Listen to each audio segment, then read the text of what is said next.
think it was about 50, 60 miles away. And no, I did not drive up to see what was happening.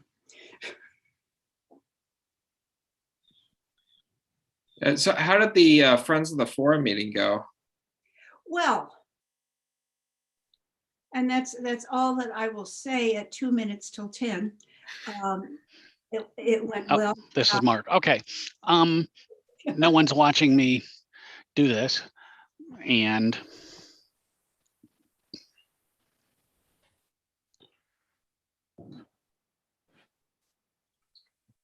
Glad it went well.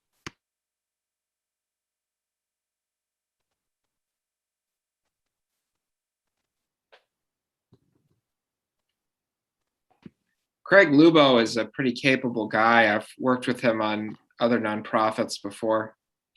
He's our new chair for the Friends of the Forum. I saw that in Alex's email. Yeah, he'll be effective for you. He's organized. Yes, yes. Enthusiastic and new.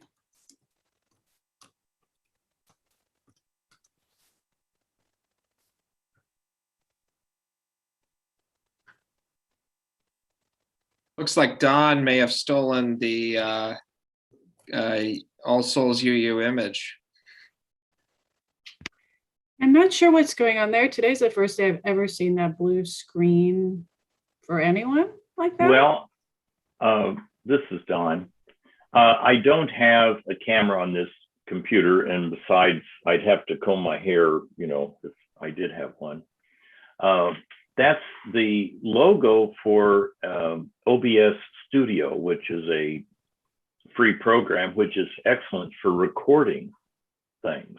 Now, why that shows up when I'm just watching, I'm not totally sure, but you know, it's above my pay grade to figure that out.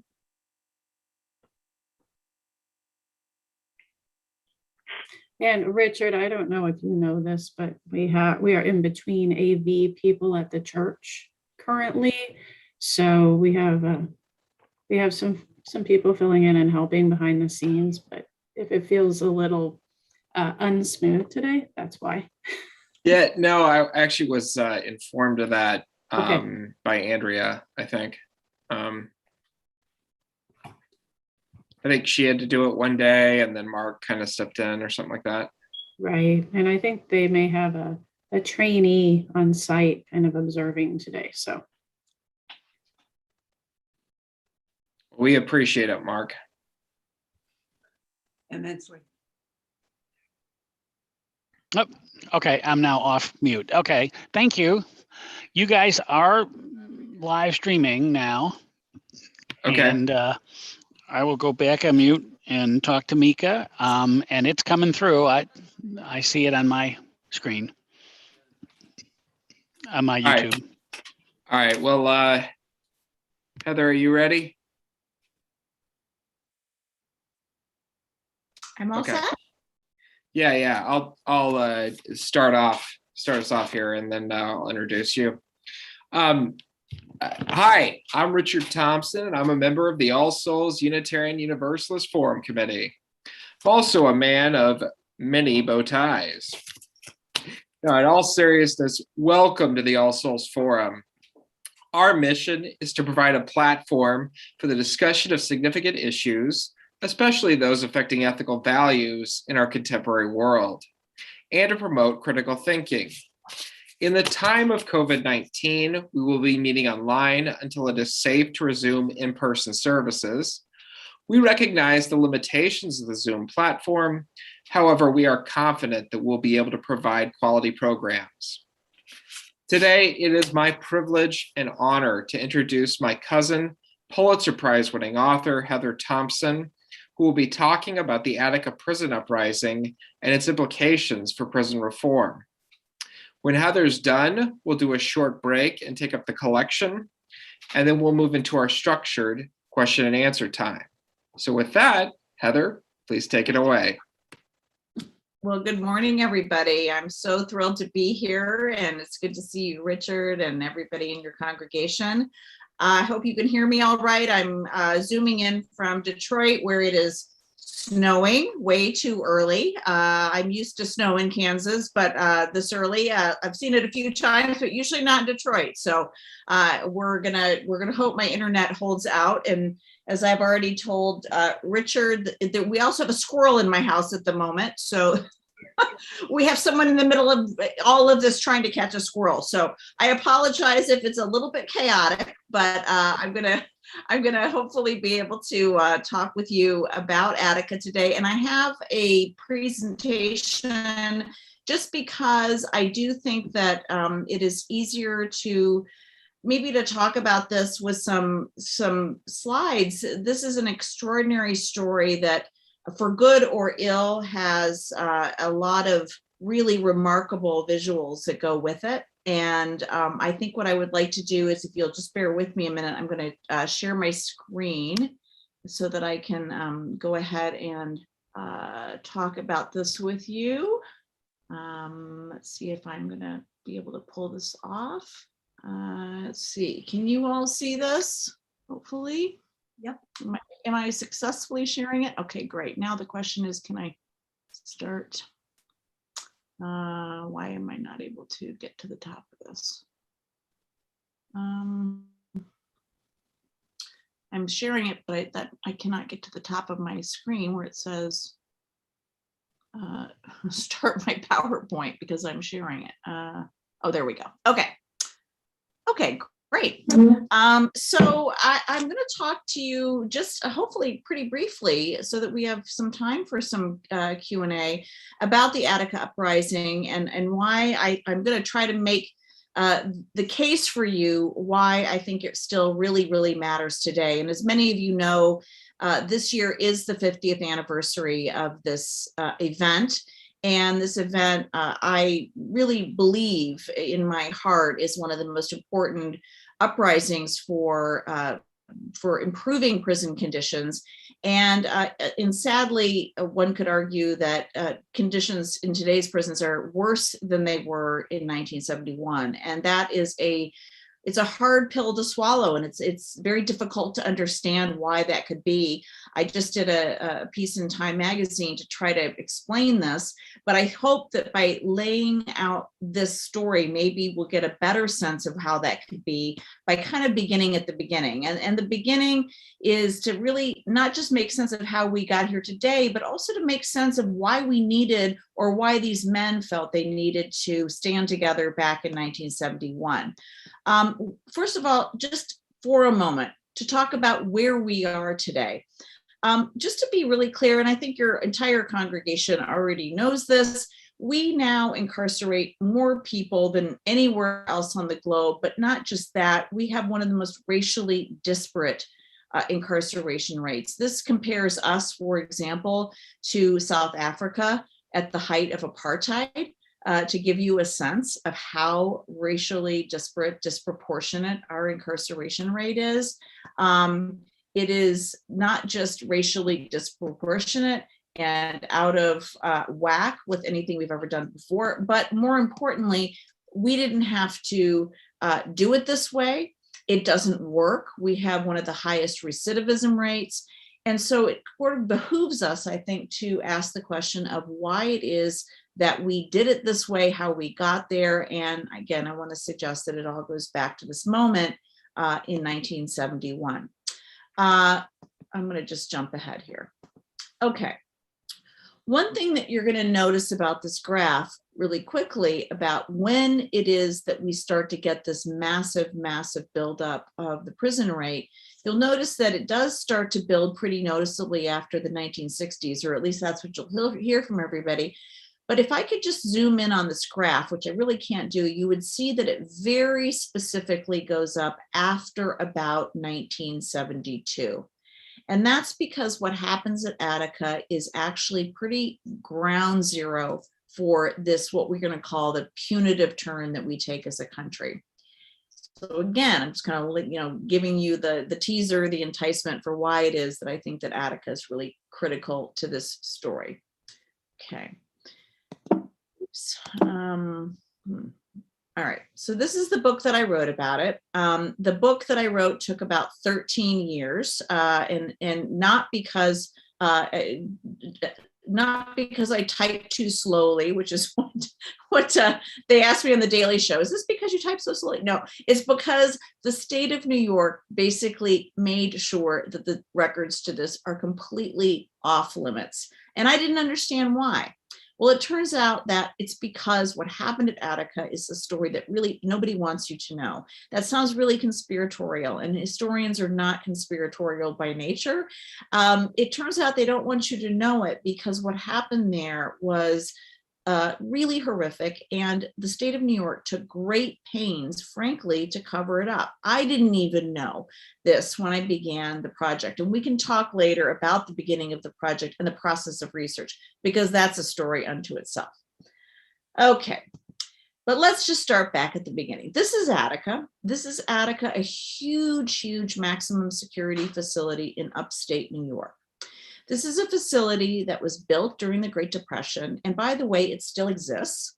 It exists today just as it did then, a massive, massive facility that actually holds what you might imagine to be the worst of the worst people, but actually holds all kinds of people there in 1971 that were there on parole violations, people that were there for drug-related crimes, people that were there for indeed violent personal injury type related crimes.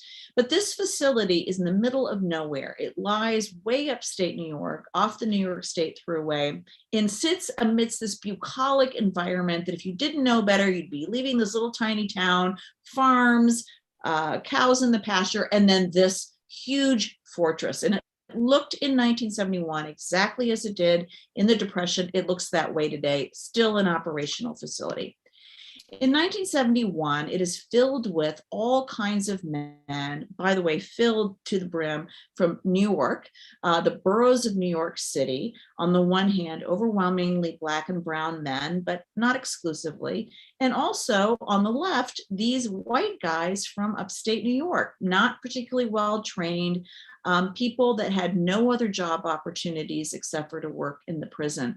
And both of these groups know that this place needs some major reform. The prisoners are being fed on 63 cents a day. They can't see the mother of their children unless they're married to her. The medical care is absolutely barbaric. People lose limbs, they lose their lives, they lose all their teeth because there's no medical care, no dental care. They can't get parole because the rules are so capricious. They can't leave even if they do have parole.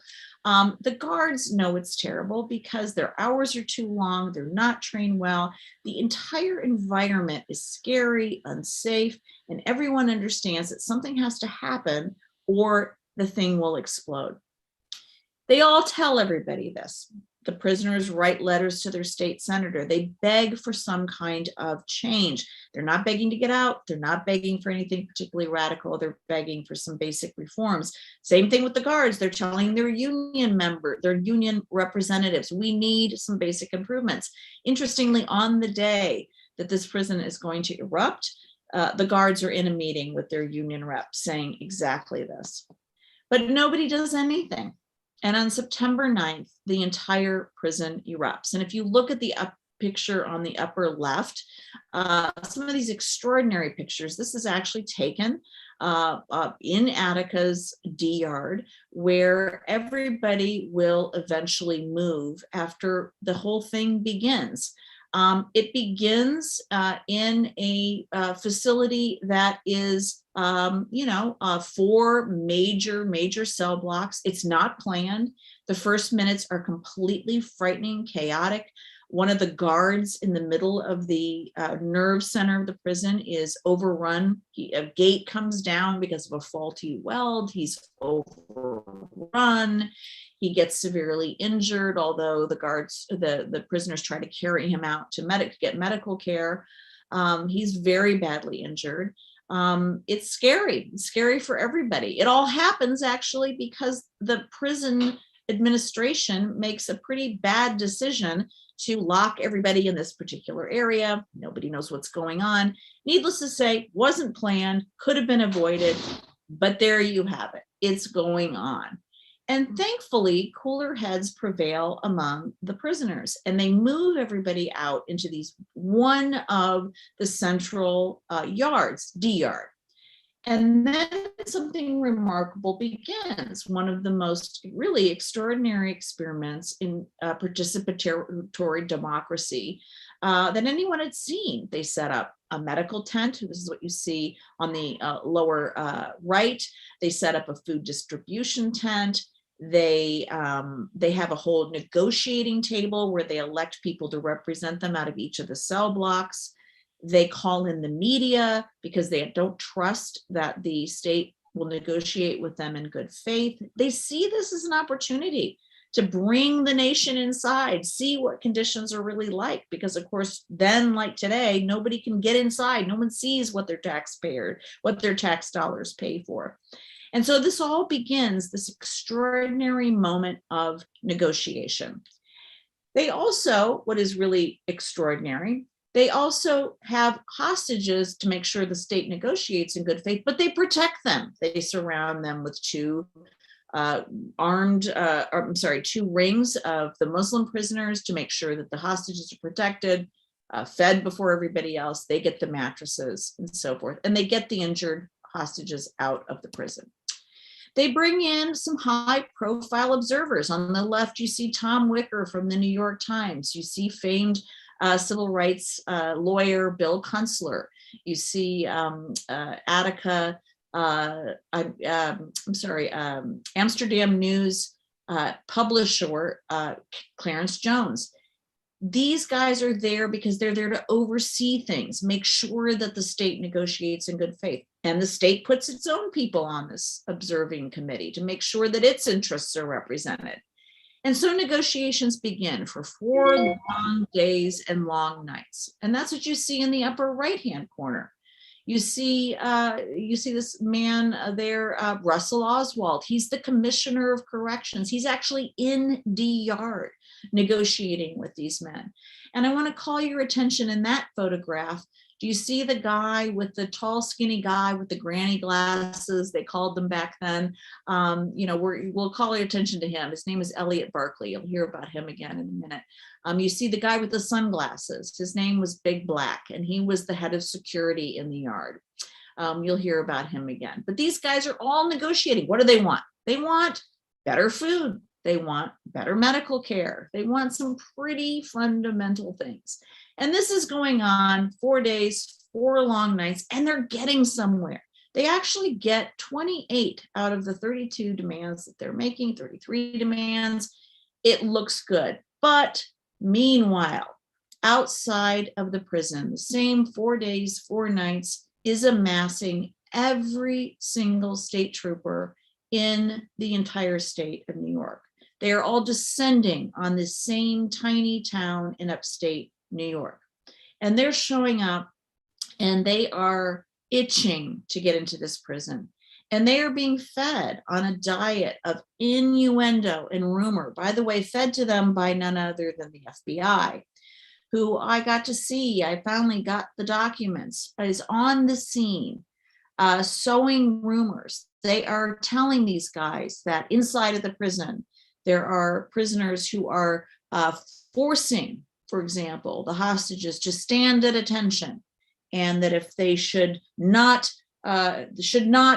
keep standing, that they will kill them. Things that were just simply not true, that the FBI knew were not true. Incidentally, this is a small, tiny prison, a small town in upstate New York, but to show you how deeply threatened they were by the idea of this uprising, by the idea, frankly, of a civil rights protest behind bars. I saw that teletypes were going from the FBI, the local FBI in Buffalo, New York, who was on the scene, not just to the field office, but to every branch of the military, to the Army, the Navy, the Air Force, everybody, and the president, the vice president, the attorney general. I mean, it's just this extraordinary thing going on behind the scenes. So these guys are angry and they are passing out weapons. They're not writing down serial numbers. In fact, the one hapless trooper who's trying to write down who took what gun, he's told to rip it up. And these guys are there for the same 4 long days, same 4 long nights. They're not getting any sleep, and they are itching, like I said, to get in. So the observers see this, and they understand how important it is that this is settled peacefully, especially because they're all so close, and it is so possible. There's one guy who can solve this, and that is the governor of New York, Nelson Rockefeller, who has a reputation as a liberal Republican, and he can do this. And he is basically told from the observers, please come to Attica, settle the one remaining issue. And what is the one remaining issue? Amnesty for the prisoners so that they can surrender. Why is this such a big deal? Because in the middle of all of this, the guard, the one that had been standing in the middle of the prison, who held the keys to everything, who was overrun by hundreds of people when that faulty weld and that gate came down, he died of the injuries to his head in the hospital, despite being taken out.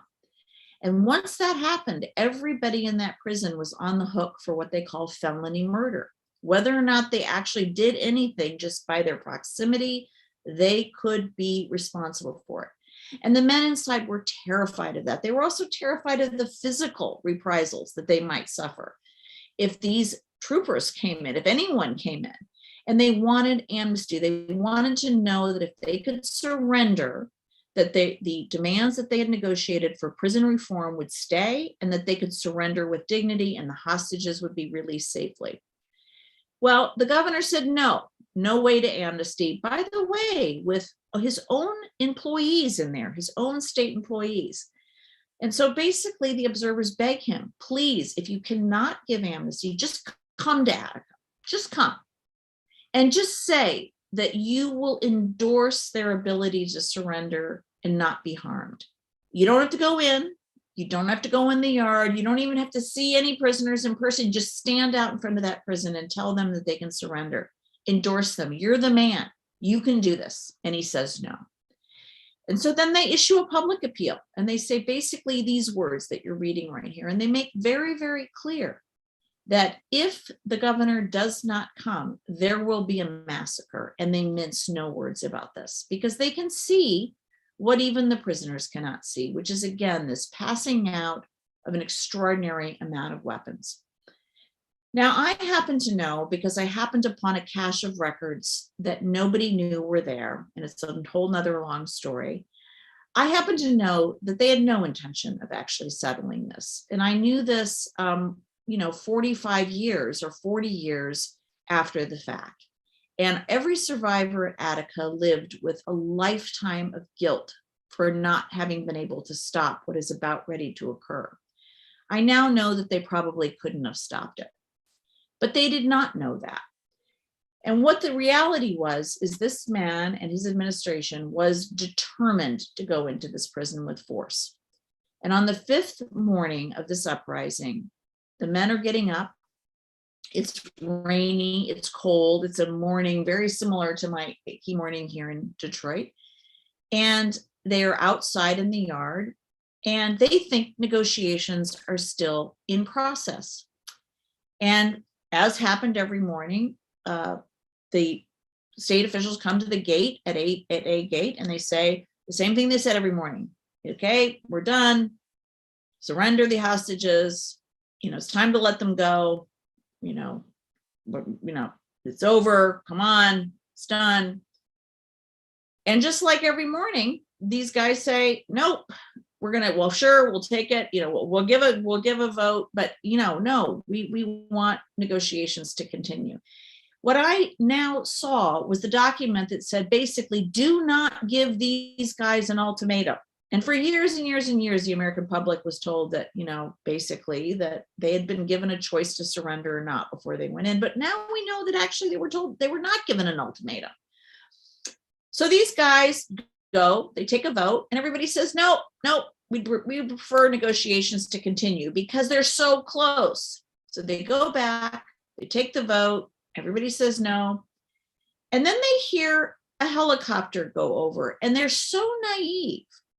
They actually have such faith in this system that they actually, some of them think that Rockefeller is coming, and a cheer goes up over the yard.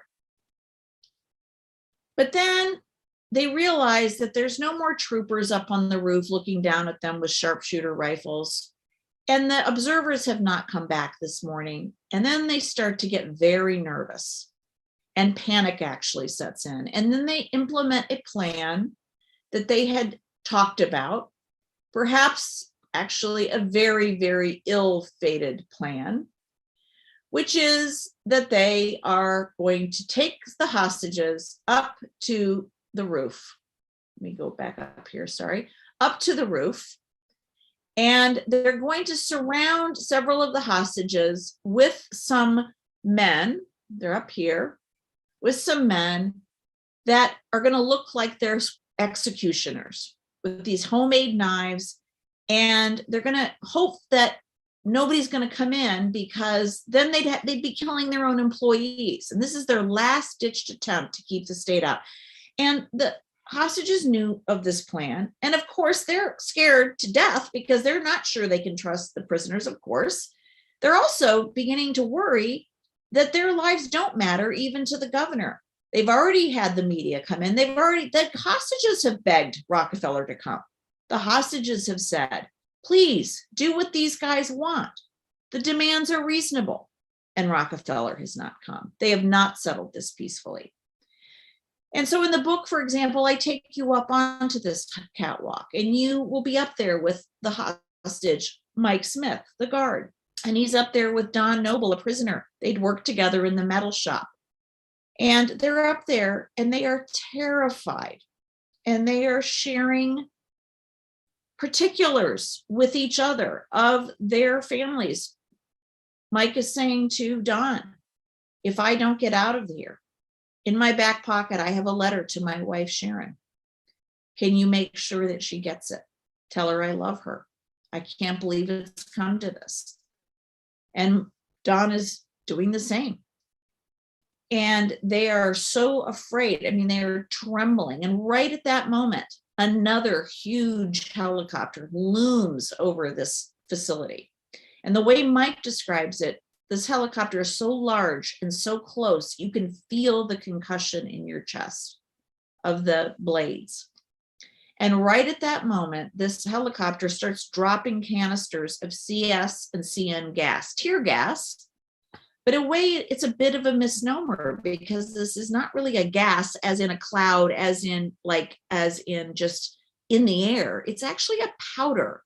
And it clings to your mucous membranes. It's in your eyes, it's in your nose, it goes down their throats. And this gas literally fells everybody on the catwalk, in the yard, and they are retching and they are vomiting.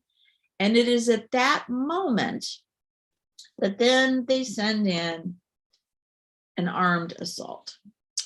I can't go forward here. Okay. They send in, you can see how thick the gas is in the upper left. And to the sound, as this is going on, a helicopter is circling over, and it's going on and on saying, surrender with your hands up and you won't be harmed, over a megaphone. Surrender with your hands up and you won't be harmed, to the sound of gunfire, repeated gunfire. And within 15 minutes, it is utter carnage. 128 men shot. This is prisoners and guards alike. Some of them 6, 7 times. This is after they have already ostensibly gotten control, because these men are gassed. And that is what is happening. And yet, outside of the prison, the American people are told that something completely different is going on. Outside of the prison, the American people, who are, by the way, watching this, because everyone is watching this on their news. They are tuning in every night to the nightly news. They're listening to Dan Rather. They are listening to Walter Cronkite, and they are listening to the story of this. They are, by the way, this is a public who now is actually feeling pretty warm and fuzzy about prisoner rights. This is the public who, if you look at the polling data, is coming on board to this idea that we shouldn't warehouse people and that people behind bars have, in fact, some basic human rights. But now these guys step out in front of this prison and they say, the prisoners have killed the hostages. They have slit their throats.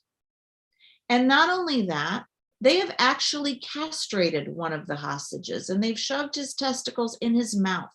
These guys are animals. These guys are brutal thugs. They actually killed some of the hostages beforehand and they buried them in the yard. And as for that horrible castration story, we saw it, we have film of it. So don't feel sorry for these guys. These guys, this horror behind us, this is down to the prisoners. And people gasped and they were horrified. And this story went out on the front page of the New York Times. It went out on the front page of the LA Times. And it went out on the UPI and the AP across the country to every small town newspaper in America. And you can just read some of this. Reflects a barbarism wholly alien to civilized society. People start calling for the death penalty again. People start doubting what they saw. They start questioning whether or not they were duped. After all, if this is the civil rights movement, are you kidding me? If this is what we thought we were supporting, what? We were duped. This is what prisoners are really about. This is what Black people are really about. What? And if you look at polling data, almost immediately after Attica, the tide begins to turn almost overnight. But in fact, what is going on isn't this at all. What the American people don't know, because prisoners are the most closed institutions in our society, even though they exist at our pleasure, we fund them, they would not exist were it not for us, is this. As soon as the shooting stops, these men are at the mercy of their captors, and for days and for weeks, these men are mercilessly tortured. They are lined up, they are stripped, they are forced to climb over broken glass, crawl through fetid trenches, they are beaten, they are shot, they are killed even after order is established. L.D. Barkley is the tall kid. He was 21 with those granny glasses. He was there for driving without a driver's license. He was due to get out in a few months, but he was one of the main spokesmen. And countless prisoners say that he was executed after they had full order. The guy on the right that you see laying there naked with a football under his neck is Big Black. He was tortured for hours and hours and hours because he's the guy that they say tortured and castrated the guard. He didn't do any of that, but that's who they said did it. And what you're looking at is a photograph taken by troopers, almost like a lynching photograph. Photographs, by the way, that were denied. The existence of these photographs were denied, and it took decades to even find these photographs and have them eventually presented in court. This torture was also denied. The state of New York fought for decades. They called it just a fraternity hazing. They defended these guys. But that's not what the American people knew. And in fact, the American people were told that something very different had happened, and the guards' families were not tortured, but the guards' families also got a terrible deal. State officials showed up at their house and basically said to these families who were widowed, who were also traumatized, who had also lost fathers, sons, uncles, husbands, they said to them, Mrs. Cunningham had all of these children, 8 children, I believe. Mrs. Cunningham, here's a little check to tide you over. Mrs. Cunningham's husband had been shot to death, but she had been told that prisoners had killed her husband. Here's a little check to tide you over. And of course, she needed it. She had to feed her children. But what they did not tell her was that by cashing that check, that she would elect a remedy never to sue her employers for the death of her husband under workman's compensation law.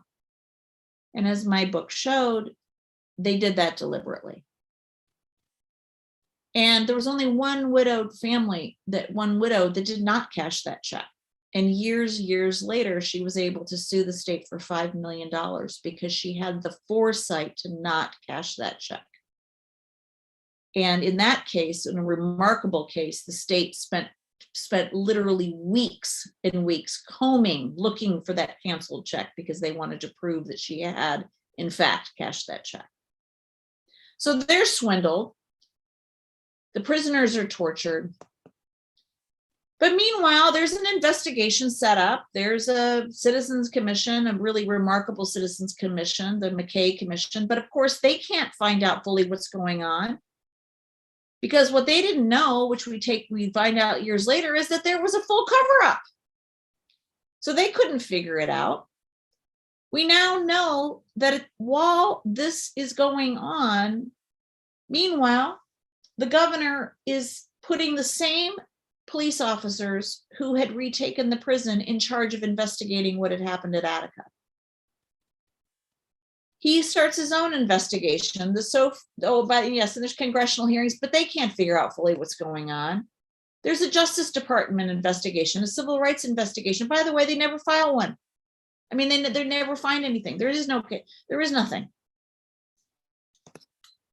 But this one, the state of New York's Attica investigation, Rockefeller's investigation, becomes the investigation.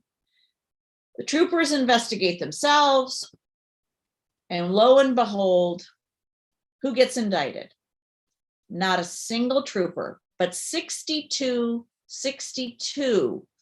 prisoners get indicted.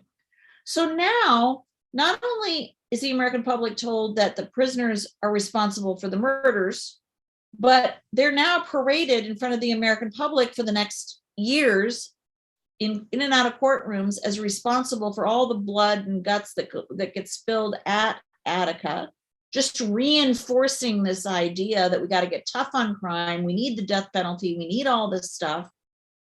Not a single trooper is indicted. In fact, they're allowed to retire. We now know that there's secret meetings at Rockefeller's pool house where they all get their story straight because I found the document. We now know that documents disappear. We now know that photographs are doctored. We now know that film is spliced.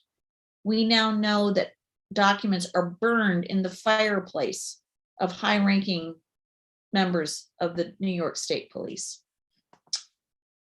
But yeah, 62 surviving prisoners get indicted on 42 separate felony indictments. Now, the good news is this is not just a story of repression. The good news is there were truth tellers in this story too. There was a coroner that told us truth that these prisoners were in fact shot, that they were not, they had no guns, that the guards were in fact shot, that they were not killed by the prisoners. He is discredited, of course. You could never quite fully remedy the story in the newspaper, but he tried to tell the truth. And the prisoners themselves, they always demanded to get to the bottom of this. That's big black on the right. For 35 years, they still try to tell their stories. They have a civil case, and ultimately they do triumph in civil court. They do get a settlement from the state of New York.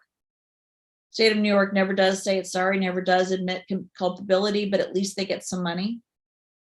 It's one of the most remarkable legal defense efforts in American history, rivaling the Scottsboro Boys. It shows you that as much as there was a punitive turn, there's always been a justice component in this country. There's always been the other side. There's always been the group that has fought against that punitive impulse, which is why we now have the moment we have that's kind of resisting all of that and that's coming back and demanding decarceration and an end to mass incarceration. But it was, as they said, it was not justice what they got. It wasn't even close to justice, but it was the closest thing to justice they were going to get. And then there was the guards. They also came back eventually and got a settlement from the state after the prisoners did.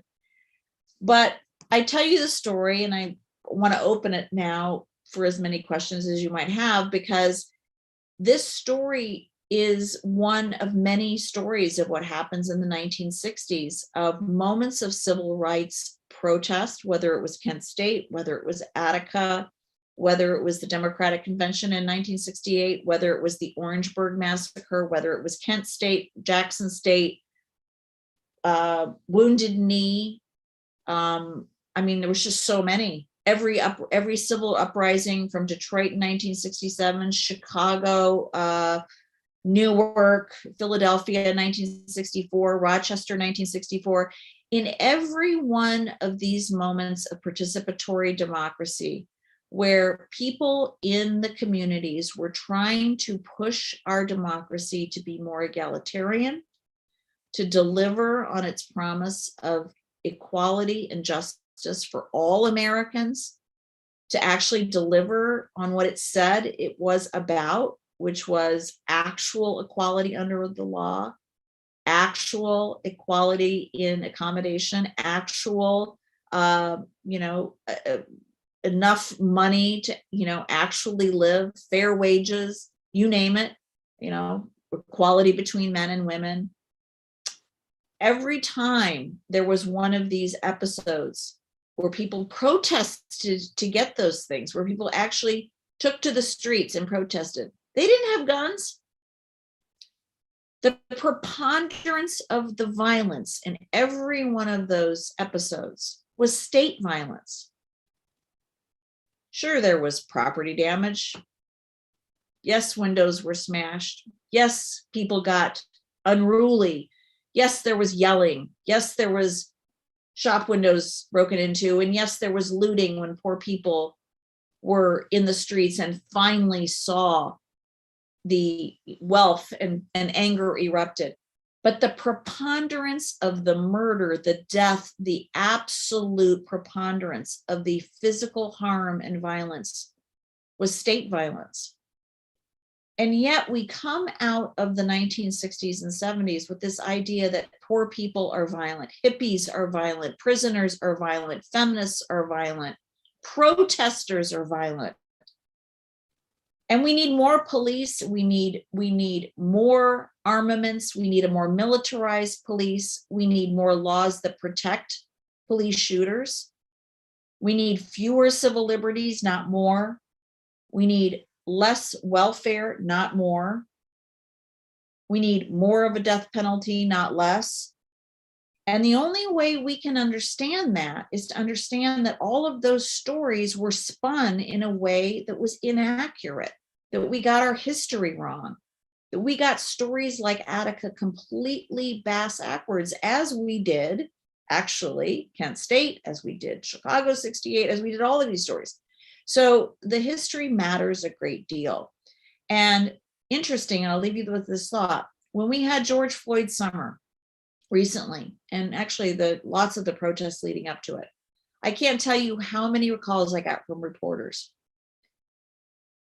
And they all wanted to know the same thing. So, Dr. Thompson, can you talk about the violence that we're seeing in the streets? And can you tell me, is this like 1968? Do you feel like this is the same kind of violence in the streets we're seeing like 1968?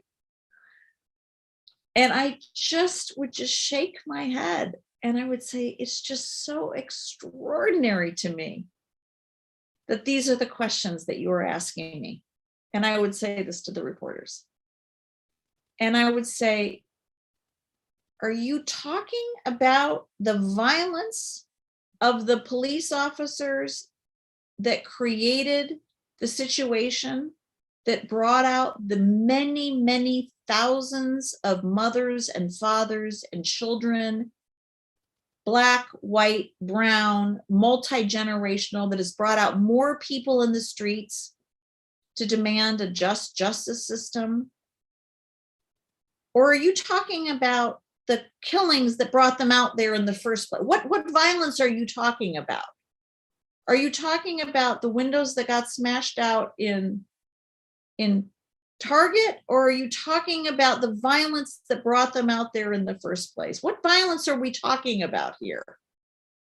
Because when you're talking about, are we just as violent as we were in 1968? I think we need to be really careful about what violence we are talking about.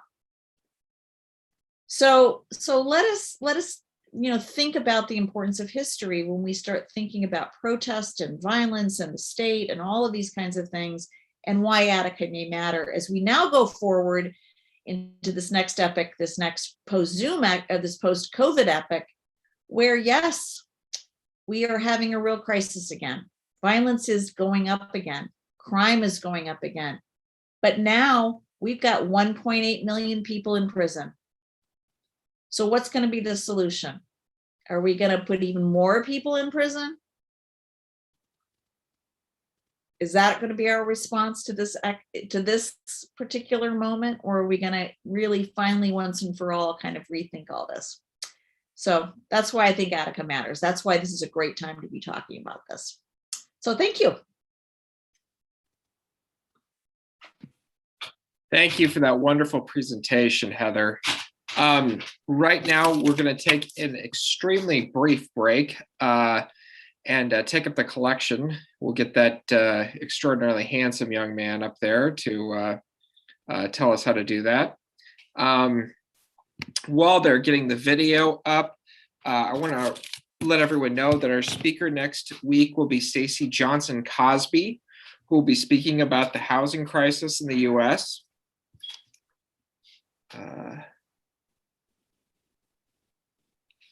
So Mark, do we have the video?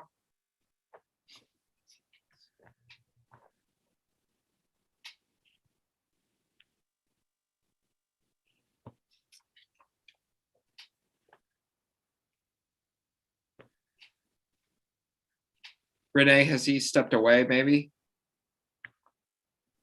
You don't know? Okay. Well, I guess I'll just sorry. I'm not at the church, so I texted, but it'll take a minute. I would just probably move on. The donation information is in a chat box. Yeah, so please donate. The link Renee just dropped in the chat. Anyway, so now we're going to open things up for questions. Please raise your hand by clicking on reactions and then clicking on raise hand in the chat, as Joe and Lon Swearingen have just done.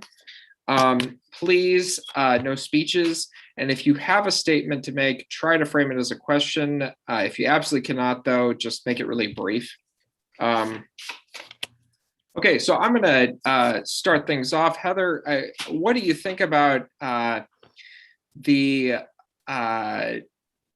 idea that so much of mass incarceration, as it's increased, is a race-based form of the new Jim Crow, or even in some cases, the new slavery?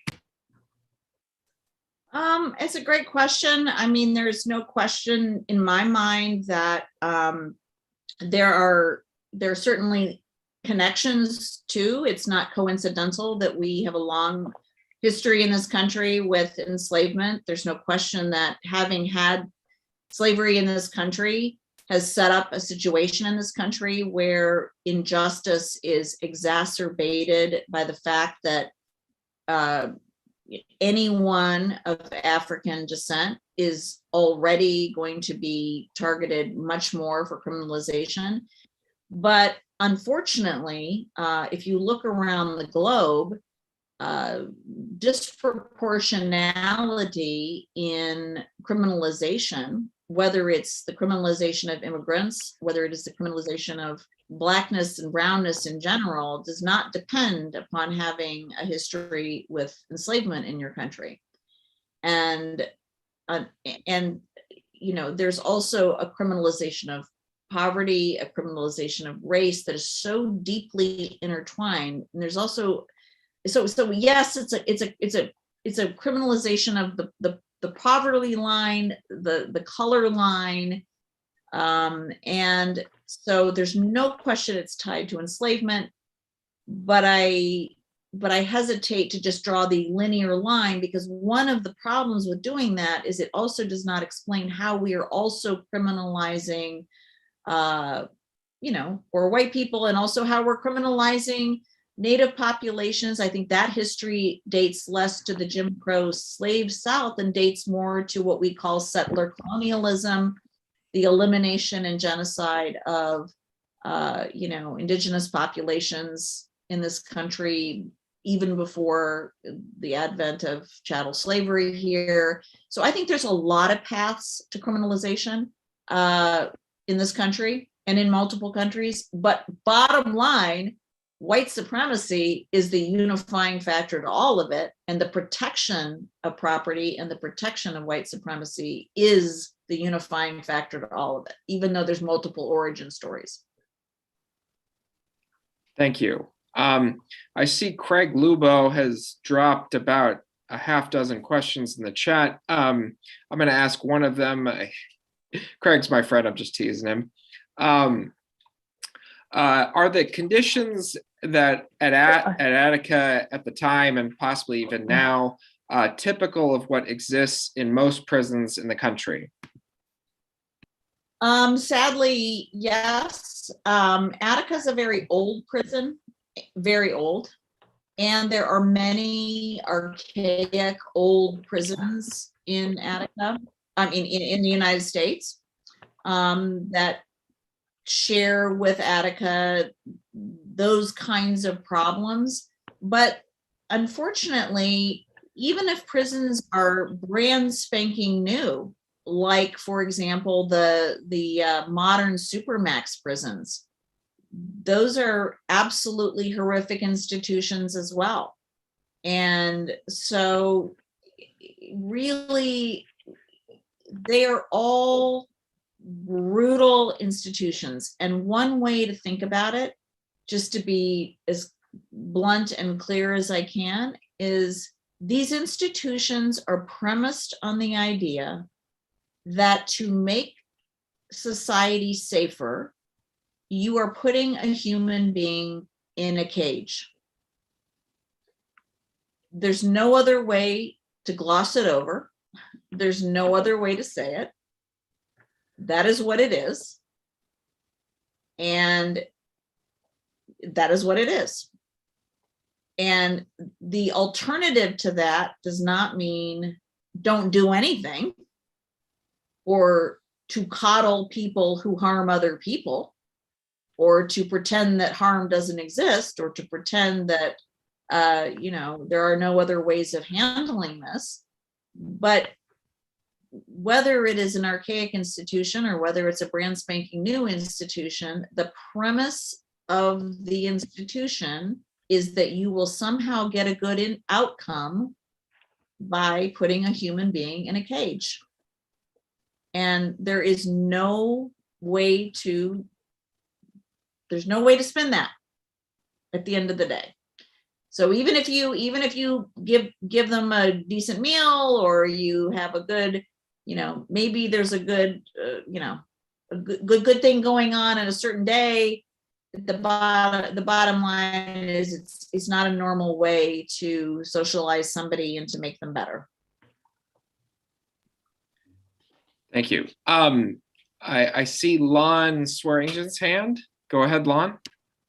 Well, I have an odd question, and the question is what about the idea of cheap labor out of the prisons? In other words, the use of that is really going on behind the scenes. Most people don't even realize it.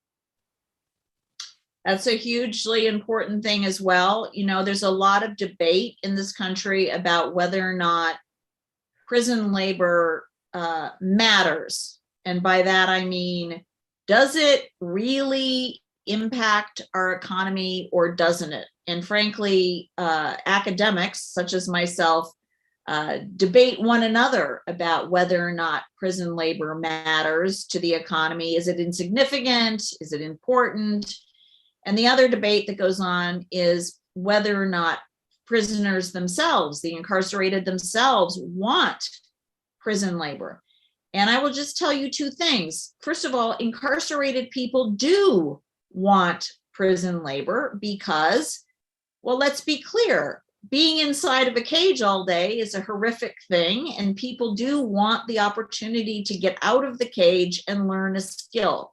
So usually if you have an opportunity to engage in labor, people do want to sign up for those opportunities in a prison.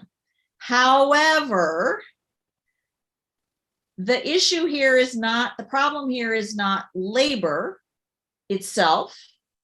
People like to work. Working can be good. Working is good for us. Being active is good. Making money is good. The problem is exploitation. That's And, it. you know, inside of prisons, they are premised, again, just like they're premised on putting people in cages, they're premised on exploitation. So if you look at the Kansas prison industries, you can go on your website. It is entertaining even while it is upsetting. You see how many things get made on the inside, and it would make you feel good if you believed that that would then in turn lead these people to careers in those things when they got out. But the problem is people then are barred from getting jobs when they get out, because once they disclose that they have a record, they're not hired, number one. Number two, those jobs used to be performed by somebody on the outside who now doesn't have a job. So nobody on the outside's making any money. Nobody on the inside's making any money. So it's a net loss to families who need to have income. So the problem is exploitation, not work, in my view. That's what I would agree with. Thank you. Yeah, and I think I read an article recently that said some of these companies are paying like 20 cents an hour to these prisoners, or residents, I should say. Well, even- Mike. Let me say, Richard, really quickly, and you will read that sometimes they're getting paid a lot more than that. But you have to be very, very dubious, because even if they're being paid more than that, what you will not be told is that they are taking out of that money, they are also paying for their transportation, they are paying for their room and board, they are paying for victims' funds, and that even that might sound good. But remember that we are also paying for those things. As taxpayers, we are also paying for their room and board. We are also paying for their transportation. We are also paying to incarcerate them. So again, to be uninformed in the prison system is deadly, because for all parties concerned, because it's the most expensive, one of the most expensive things we pay for. Yeah, that's an excellent point. Mike, you're up. Yeah, I wanted to ask about SHUs, or the special housing units. I don't know if they existed in 1971, but apparently we're helping countries build them all over the planet. Brazil's one of the places, which has a huge Black population too. So what I'm wondering is the evolution of the cage system, instead of in large cage, like 4 or 8 man cages, how so many prisons now have single person cages. Yeah, so the question is about the segregated housing units, otherwise known as SHUs. And every prison, even back in Attica, had a segregated housing unit. Attica's was called the box, or HBZ unit. And it was horrific. Every prison has one. They're all horrible. They're strip cells. They're unimaginable things go on there. But in addition to that, after Attica, we started to build these things called supermax prisons, where every cell is a SHU unit. And I will tell you, Attica was instrumental to the building of SHUs. After Attica, it was Russell Oswald himself, the commissioner, who started to call for the building of SHUs. He said, we need them to house these hyper militant prisoners. And we eventually get SHUs across the country, these horrible facilities in prisons, but also entire prisons that are built where people are kept 24 hours a day or 23 hours a day in lockdown. They never get touched by another person. They are fed through little slots. Some people are there for decades after decades. There have been people that have been in segregation for 30 and 40 years. It is the most egregious form of human torture there is. And your point is absolutely correct. We are in the business of exporting this model. And we, unfortunately, the punitive model in the US is something that a lot of other particularly punitive minded countries are very attracted to. And we export it, we sell it, we build it. And that's where prison privatization comes in. I know some of you might wonder about that. Notably, we only have about 7% private prisons. It's not a huge problem, believe it or not. Our most horrific prisons are, don't worry, they're just public, which is bad news, but also good news, because it means that you're paying for them. So you got some say-so on them.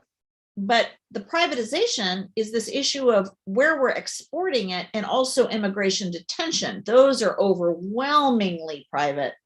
And the other issue about privatization is everything in the prison is privatized. Medical care, transport, food, clothing, et cetera, et cetera. But the shoe issue is horrific. And by the way, children too. Lots of children also in these segregated housing units. Craig, you're up. Okay, hi Heather, thank you. I've got a few very quick questions. One is, you had mentioned how the various types of inmates fit together and how that feeds into the problem. After Attica, was there any movement away from that to segregate the different types of inmates there, as well as in other prisons? The second thing is on the death penalty. I know it does not exist there now, but you said there was a movement to try to bring it back after Attica. Did they bring it back, at least on a temporary basis, back then? And the third last question is on the media. How do you think the mainstream media influenced the investigations that occurred afterward, as well as the public perceptions? Oh, great questions. The first question about separating out prisoners, it is not coincidental that we now have such a terrible gang problem in prisons. And frankly, in communities. One of the things about the 1960s is that we had lots of political organization in communities and civil rights organization. And the consequence of destroying so much of that, the consequence of the FBI infiltrating a lot of those civil rights organizations, and really, everything from assassinating, Fred Hampton and the Black Panther Party to the whole COINTELPRO, which was a whole unit within the FBI that was devoted to destabilizing essentially the Black civil rights movement and other really protest movements in the country. Their tactics were to sow seeds of doubt and suspicion between people, and to generate conflict. That was one of the ways that they undid the movements. And by the way, and the only reason we know about this was because some radicals broke into the FBI office in Media, Pennsylvania, and found this whole collection of documents that showed the existence of COINTELPRO. There's a fabulous documentary on this.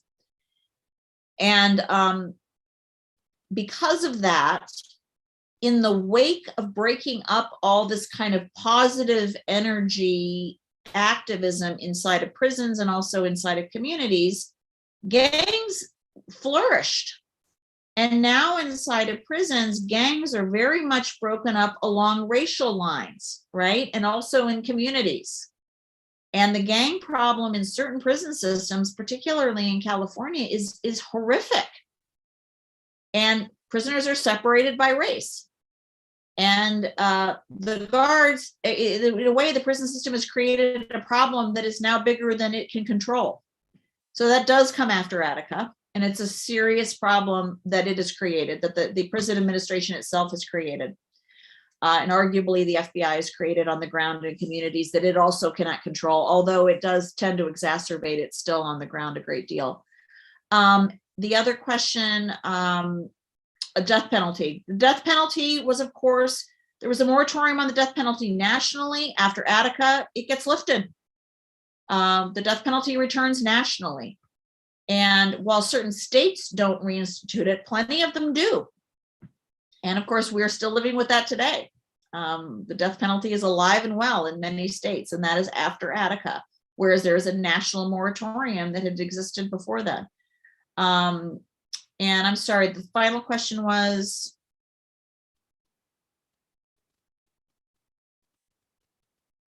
I'm drawing a blank now. It was about the media coverage. Oh, Yeah.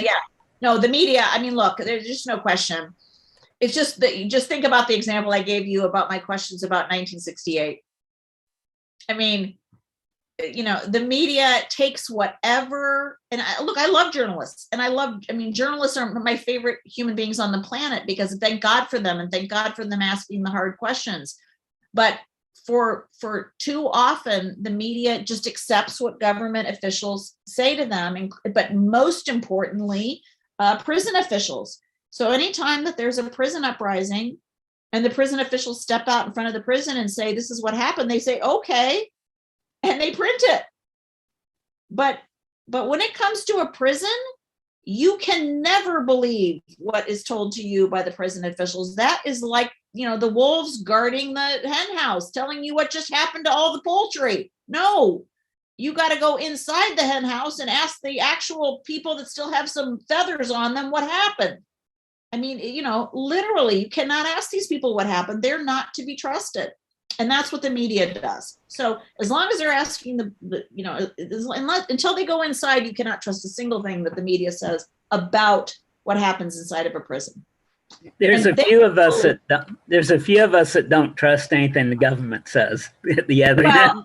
I mean, fair enough. But I will tell you, though, there is a big difference between this idea of fake news and the fact that there actually is truth, right? I mean, there actually is verifiable and objective truth. And the key here is to corroborate and verify. And the thing about prison and the thing about anything is that this is why I so value the discipline of history. If you look at my book, I don't ever take anything anyone says on its own merit. I mean, there's 250 pages in my book of footnotes. You know, in 1 minute you're in D Yard, but 1 minute you're in Rockefeller's office, 1 minute you're in the prison. I mean, you have to piece it together, right? You have to get multiple sources before you can decide what really happened. And the same is true here. Some government officials can be trusted, some cannot, but how will you really know until you get all parties at the table to really figure out what makes sense of what happened? And the same is true in prison. So thank you for that, Heather. And I'm really glad you're asking these tough questions of, officials and stuff. As on the subject of not trusting the government, I was thinking the other day that everyone would probably be vaccinated if we could just get them to take the microchips out of there. Anyway, let's do a brief bio break for people like me with small bladders. When we come back, if Heather's okay with it, we'll do another 15 to 20 of Q&A. Just to remind everyone, next week, the speaker will be Stacey Johnson Cosby, who will be speaking about the topic of the U.S. housing crisis. Please join via the same link before 10 a.m.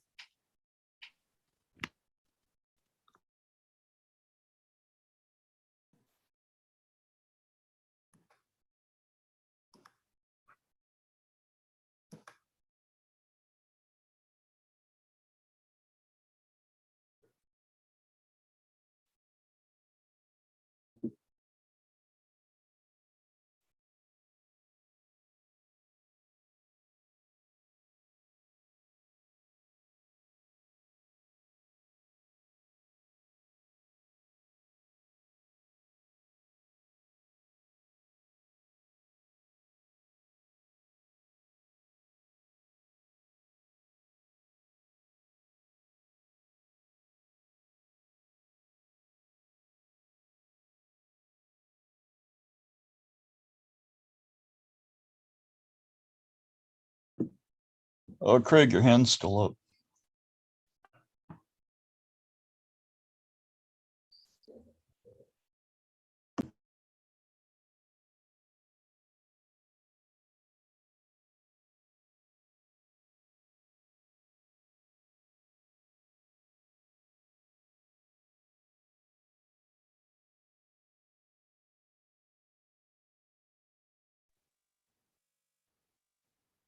I don't know if Dr. Johnson is here right now, but I do want to say thanks immensely for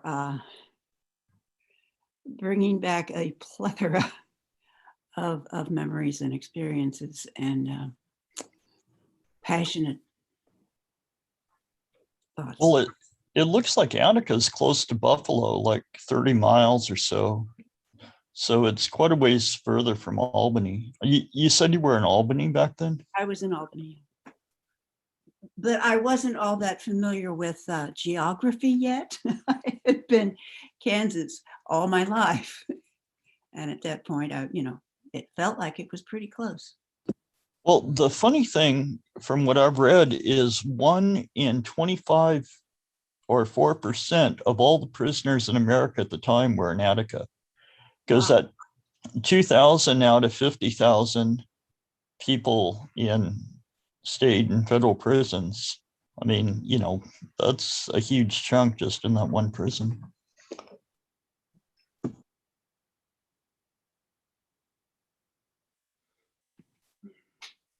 All right, so I guess Heather, are you ready to start back up? Cool. I'll ask the first question in this session. One of the things, by the way, now people will make statements and ask follow-ups and all that stuff. One of the things I think you've been kind of alluding to is that if